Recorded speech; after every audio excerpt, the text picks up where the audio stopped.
നമ്മൾ തമാശയ്ക്ക് വെറുതെയെങ്കിലും പറയാറുണ്ടല്ലേ, 2 മണിക്കൂർ കഷ്ടപ്പെട്ട് ഭക്ഷണം ഉണ്ടാക്കുന്നത് വെറും 2 മിനിറ്റ് കൊണ്ട് കഴിച്ചു തീർക്കാനാണെന്ന്. ഭക്ഷണം ഉണ്ടാക്കാൻ അറിയുക എന്നുള്ളൊരു സർവൈവൽ സ്കില്ലാണ് എന്നുള്ളത് അവിടെ ഇരിക്കട്ടെ കേട്ടോ. നിങ്ങൾ ചില ആൾക്കാർ പറയുന്നത് കേട്ടില്ലേ, ഞാനൊരു ചായ ഉണ്ടാക്കിയാൽ കൂടി ടേസ്റ്റ് ഇല്ല, ഒരു മുട്ട വറുത്താൽ കൂടിയല്ലേ ഏറ്റവും മോശം ടേസ്റ്റാണ് ഉണ്ടാവുകയെന്ന്. അത് എന്തുകൊണ്ടാണ് അങ്ങനെ സംഭവിക്കുന്നത് എന്ന് ഞാൻ പറയട്ടെ. നിങ്ങളതിൽ ഏറ്റവും ഇമ്പോർട്ടൻ്റ് ആയിട്ട് ചേർക്കേണ്ട ഒരു ഇൻഗ്രീഡിയൻറ്റ് ചേർത്തിട്ടില്ല, സ്നേഹം.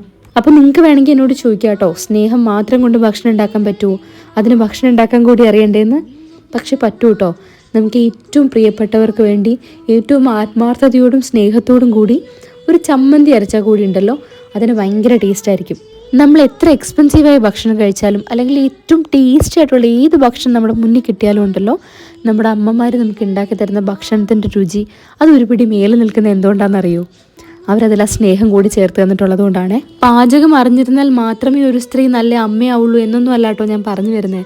പക്ഷെ നമ്മൾ ഓരോരുത്തരും നമ്മുടെ അമ്മമാരുമായിട്ട് ഏറ്റവും കൂടുതൽ കണക്റ്റഡ് ആവുന്നത് ഈ ഭക്ഷണത്തിലൂടെയാണല്ലേ. ആ ഭക്ഷണത്തിലൂടെ അവർ നമുക്ക് പകർന്നു തന്ന സ്നേഹത്തിലൂടെ. അപ്പോൾ ഇന്നത്തേക്ക് അത്രേ ഉള്ളൂ. Bye and take care.